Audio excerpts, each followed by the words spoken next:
Barcelona, Spain.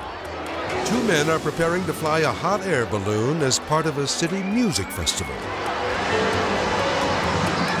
The massive airship rises upward, but then there's big trouble. A gust of wind slams the giant balloon into the jagged facade of a building.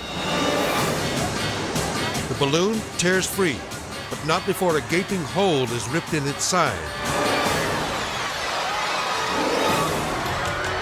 The two men inside are helpless as their aircraft falls back toward the building.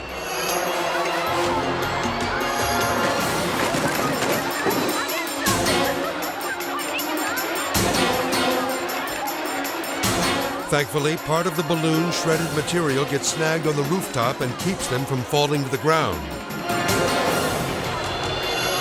But the men begin to panic. They know the snagged fabric could give way at any second and plunge them 50 feet to the pavement below. There's only one way out. One man climbs out of the basket and onto a narrow windowsill.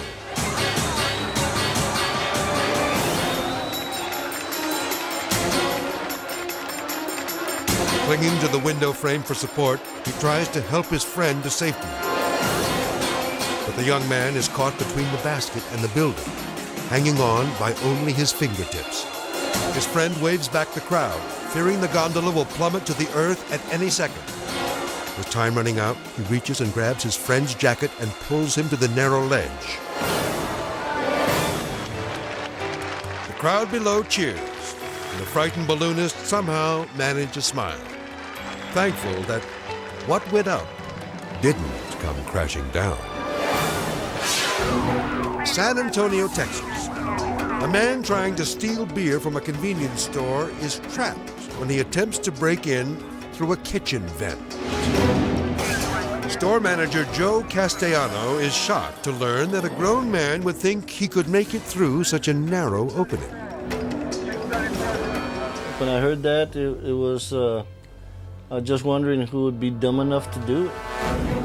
Now the crook's feet are dangling from the exhaust vent. While rescues are serious business, the firefighters involved in this operation are having a tough time keeping a straight face. This half-baked scheme could have been avoided had the suspect realized that his 38-inch waist would not fit through a shaft only 24 inches wide. Up on the roof, firefighter Dean Solis can tell that the bungling burglar won't be coming out the way he went in. He was just so wedged in there. He was so wedged. Apparently his legs had gone through the kitchen vent. So he was stuck. His legs were stuck. There was no way he was coming back out. After being trapped in the confined space for nearly 2 hours, the robber starts to panic. You know, he was telling me, I'm starting to feel real bad. I'm starting to stomach hurts. I want to get out of here. Firefighters decide to rip open the sheet metal hood to try and get him out. Finally, the man is free, but not for long. All right, there's some nice gentlemen over here want to talk to you now. As the cops apply the cuffs, it's obvious this slippery crook has not escaped his ordeal unscathed. Everyone was laughing at the guy there because he was greased up like a hog. Thanks to firefighters, he was not seriously injured. But this thirsty thief will have plenty of time to cool his heels behind bars. Few people will ever forget this amazing video classic. A young man is cleaning the elephant cage at the local zoo when suddenly a 10,000-pound pachyderm sits on his head, plunging him into darkness. If you thought that was incredible, we've discovered another video that's equally as remarkable. Up until now, this clip has only been seen on the internet. But after weeks of intensive research, we were able to locate the man behind this breath-defying stunt. Baton Rouge, Louisiana. The Royal Hannaford Circus features an act so unusual that even P.T. Barnum would never have dreamed of it. Hold on to your hats and watch what happens to this clown.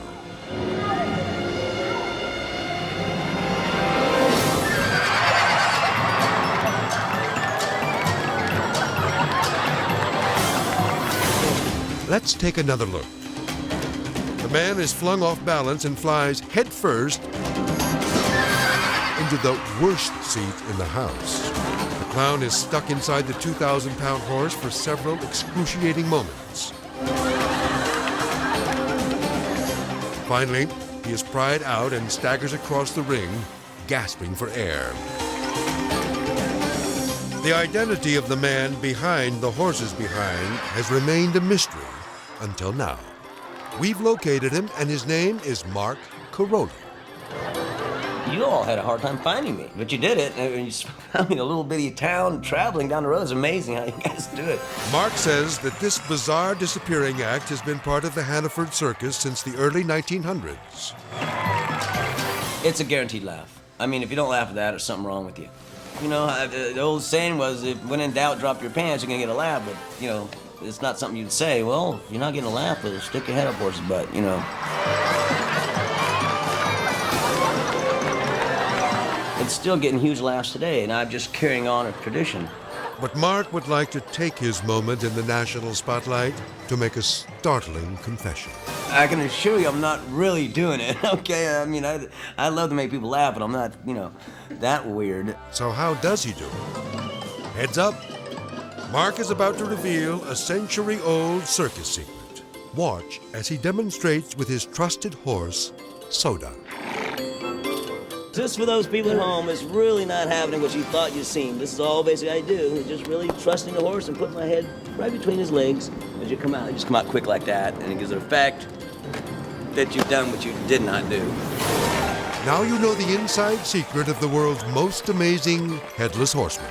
Comedy is an addiction. Once you make people laugh and make people happy, it's very rewarding.